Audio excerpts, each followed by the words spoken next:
Welcome to our second Meet the Makers session of Beyond Conference. It's a short session this time. We've got one presentation before we go back to the main stage for a session with Gruff Reese talking about one of his new projects, which will be exciting. I am really looking forward to hearing from Lucy Holland, who's going to be joining us today. Lucy is part of Tinderbox Collective, and she's going to tell us about their project Pianola Nova. I've seen some of the videos in advance. It all looks really fun. So I'm looking forward to hearing more from Lucy, who I believe will be joining me on the screen in a moment. She will be available. She's going to give a presentation and then she'll be available to answer any questions in the chat box. I've also put a link in there to their booth. So if you want to find out more about the project, you can visit their booth, say hello, check out all their social media sites, watch some videos and connect with them. And Lucy's here now, so I'll probably hand over to you, Lucy, if you're happy with that. Amazing, thanks, Miriam. I'll just start sharing my screen. Hopefully everyone can see that okay. So yeah, hi everyone, welcome. I'm Lucy. I work with Tinderbox Collective. We're an arts and music collective based in Edinburgh in Scotland, and we run a range of opportunities that cover a wide range of initiatives like alternative orchestras, lots of different youth and community hubs, and digital arts programs exploring creative tech. And over the past summer, we've been developing this new creative technology project called Pianola Nova, which has been an interesting new project and commission for us. It all started as a challenge set by our partners Creative Informatics and Pianodrome, who the latter work a lot with upcycled pianos. And it was to be exhibited first at Leeds International Piano Competition in September. And the challenge set was broadly to research and build an interactive sculpture and to find a way to connect two acoustic pianos in different cities so that when you play one piano, it plays the other piano wherever it is and vice versa. And the idea was that we could have one piano exhibiting in Leeds as part of the Piano Festival in September and a partner piano in Edinburgh that people could both play on during the 2-week festival event. There are some similar systems already out there that have been in development for much longer, but for us at Tinderbox, we saw this as first an experimental art installation, so a chance to look at finding a creative way of connecting people remotely, perhaps in a more tactile and human way, rather than the purely digital form like we've had on platforms like Zoom.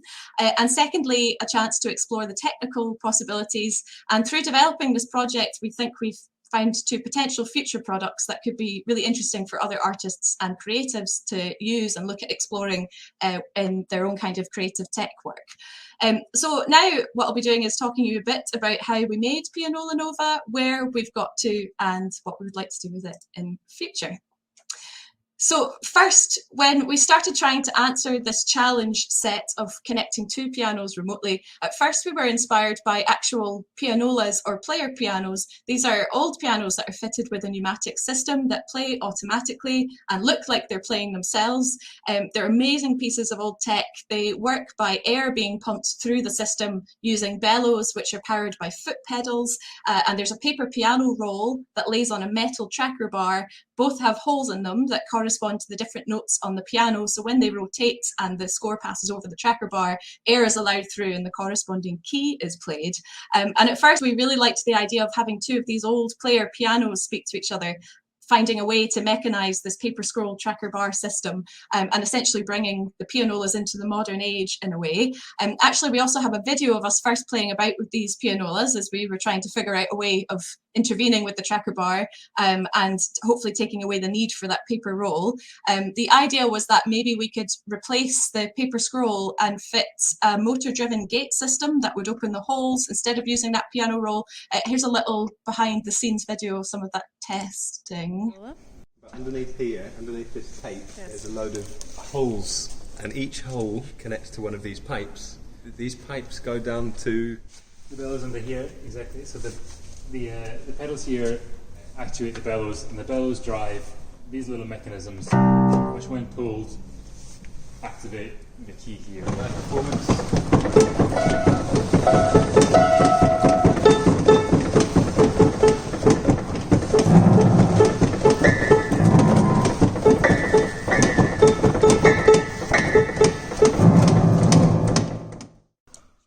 So that was Martin Disley and Jack Nissen, two members of our Tinderbox team. And right at the end there, you can see Jack playing with the tape that's over that tracker bar.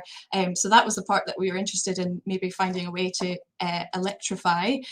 So we had, as you can see, we had a lot of fun ideas with this, but we quickly realized that the innards of these old pianolas are, first of all, very complicated, and they're not standard. So it started to look like an ambitious building task, given we only had a few months to realize the whole project before that first exhibition. So instead, we decided to move away from pianolas and focus on fitting standard upright pianos instead, although it is something we would like to revisit in future, is potentially using pianolas instead of upright pianos.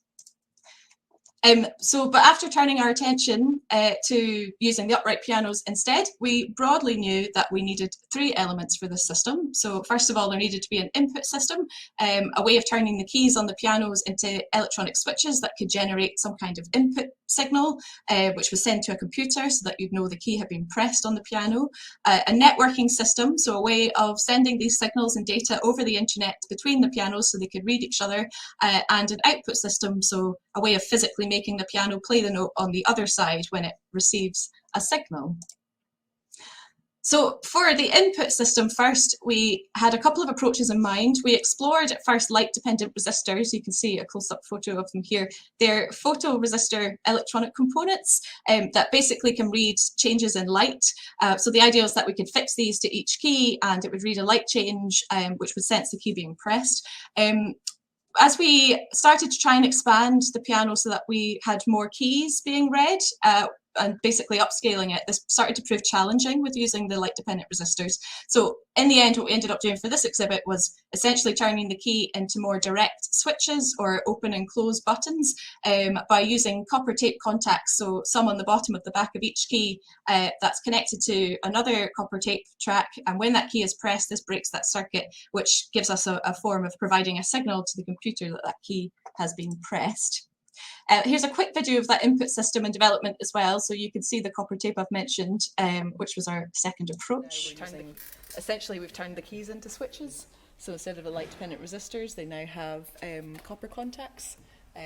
So when that is open, that's essentially like an open switch, and when it's closed, it's like a closed switch.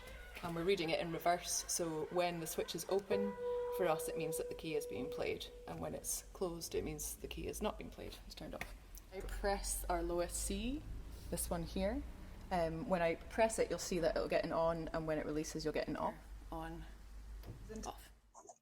So that was a little look at the input system that we ended up using. For the output side, we started exploring solenoids, which are devices we've never worked with before. Solenoids are a type of electromagnet, so they convert electrical energy into mechanical work. And at first, our idea was that we would use the solenoids to directly lift the piano keys, which would strike the actual key hammers and make a sound, which also would have the benefit of making it look like the key has also been pressed from the other piano by a ghostly player. But unfortunately, there were a few complications with solenoids, namely they're to do with their power consumption and their size. Either they weren't powerful enough to lift the weight of the key and the hammer to create a sound, or the ones that were powerful enough were too big to actually physically fit into the body of the piano in the ways that we wanted, and they required higher power sources. So as a result, we decided to place smaller solenoids directly on the strings for this exhibit, which means that the keys aren't moved directly, so you don't get that effect of the key lifting by itself, but the trade-off is that the sound from the solenoid is really intriguing, and it has a different tonal character between when you play your piano and hearing it being played by the other piano. So that was something that we quite liked about it. Here are a couple of short clips of us testing the solenoid placement and playing about with the sound.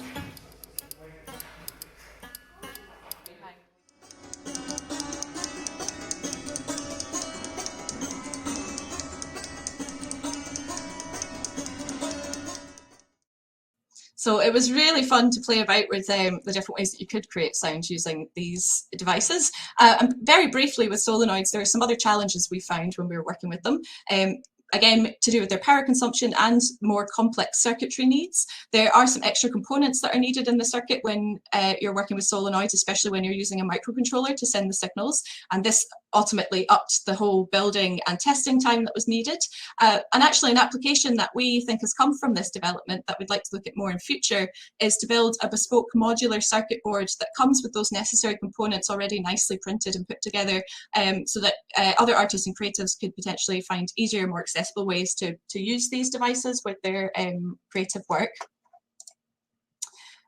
So with the input and outputs broadly figured out, we also needed a way to send those signals between each piano remotely, which meant in our case using an internet connection. It's fairly simple to get two devices to communicate over a local network or on the same router if they're in the same building, but it's much harder, we found, to get two devices to directly communicate with each other over a public internet connection, which would be needed for these pianos that are in entirely different locations. So in order to do this, we built a web application using JavaScript libraries to establish a secure connection between the two pianos that were playing to each other. And as part of this, we also built a web app to handle that data exchange, which we also think could be another application that could have further useful uses for other curatives. So that was a bit about the input, output and networking nodes of the project. And to bring these elements together, there were a few other parts that we needed to look at. Briefly, we also used an Arduino microcontroller, which was used to send and receive signals between the input and output hardware. So an Arduino would read when a key was pressed and would send a trigger to play a solenoid for a key being told to play as well. And the Arduinos also converted the signals into MIDI data or computer music language. Alongside those Arduinos, we also used a Raspberry Pi or a type of mini computer, which acted as a brain for each piano. So each of the Arduinos were plugged into the Pi, and the Pi would send the MIDI information it received over the internet to the other piano, and that's what was doing the communication between the two pieces directly. And each piano had two Arduinos and one Raspberry Pi that was making up the system. Both pianos also needed large amounts of circuit building and wiring for each input-output system. For this exhibit, we ended up only wiring up 2 octaves or 24 keys in the end, and that already involved around 100 wires and multiple components for each piano, as well as a dedicated power supply suitable for powering a large number of solenoids. So obviously the more keys you add, the more that this brings up the number of elements that have to be put together. We'd like to scale up the project so that more keys are connected on each piece eventually, but at the same time, we'd also like to figure out a solution for more robust circuitry and a way of managing that large amount of wiring and soldering that was needed. And we also added a webcam and a screen to each piano, which basically functioned more to help give players more visual feedback when they were playing. You can, for example, wave to your duet partner and see them on the screen so that you know somebody's there on the other side. And you can see this musical dialogue developing as the notes that each player sent to each other are recorded and they come up on the screen. So you can see here's a note being played in Edinburgh and then a whole bunch of notes that have come from Leeds. So that was a bit about the making of, and now I just wanted to quickly share with you a little video of the Pianola Nova in action at its first public outing a couple of months back. When you first hear about connecting two pianos, you maybe think about two digital keyboards connected that are playing each other perfectly, but because of some of the tech challenges, as you've seen, it's turned into quite an unusual contemporary sound installation for us and a really interesting way of connecting people remotely. So this video will hopefully give you an idea of what it is and its unusual sound. And in this, you'll see somebody in Edinburgh playing the Edinburgh piano, sending notes to the player on the piano in Leeds and vice versa.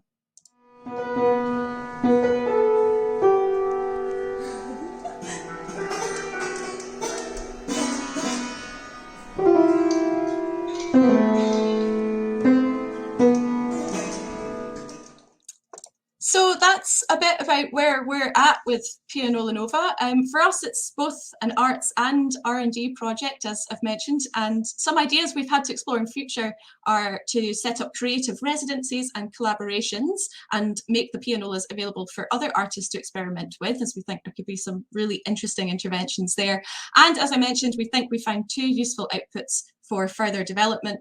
One is this modular solenoid circuit idea, basically a printed circuit board that contains the components and fixtures that are needed to power solenoids through microcontrollers, that has been nicely industrially designed and made, hopefully providing a simpler and quicker way of using solenoids in creative work for other artists and creative technicians. And I also saw a question pop up which is relevant to that. Are there any other areas that you think the modular solenoid board could be used?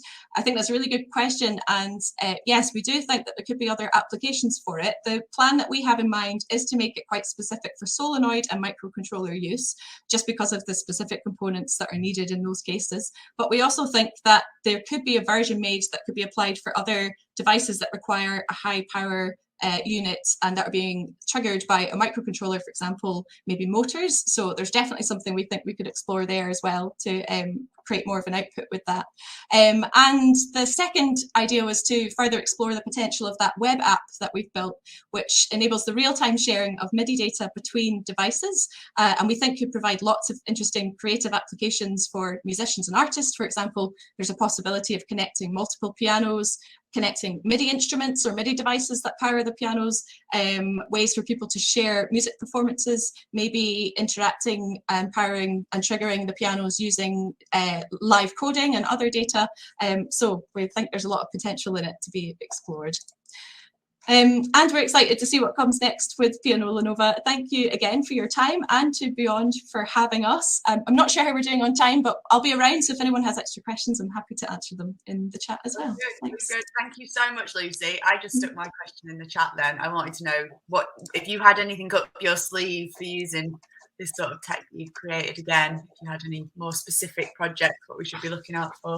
Yeah, great question. So we definitely have had some ideas for to explore. One is that live coding I mentioned. One of the artists who we saw earlier on in the video, Martin, he really wanted to experiment with live coding on his computer and sending that data into the pianolas and seeing what performances and sound work could come out of that. We also think that the instruments or the web app could be used to control other devices in an artistic way. There's been an idea to control a big lighting rig with people maybe powering the app, controlling the app and the lighting from other cities. So that's one of the reasons we like to explore these residencies as well, because we think a lot of really interesting ideas could come from that. And from other people. Or like across festival sites and stuff, people could be doing stuff on different sites. Yeah, exactly. We'd love to explore it. I think I had one more question and then I immediately forgot it. That's unhelpful of me. Sorry, I'm here. No, it's okay. I think I got about 12 questions in my head all at once, and then they all went apart from that one. But thank you so much for that. I think it's brilliant. I'd love to have a go of it myself. Hopefully one day I will. Yeah, come and visit. And I stuck your details in the chat somewhere, but if people do want to connect with you or ask questions, here you are. Or if they want to go and check out the showcase booth, they can do that. And the session's going to be available for replay afterwards as well, so you can point people back to it. But thank you very much. Thank you so much, everyone. Thanks, Miriam.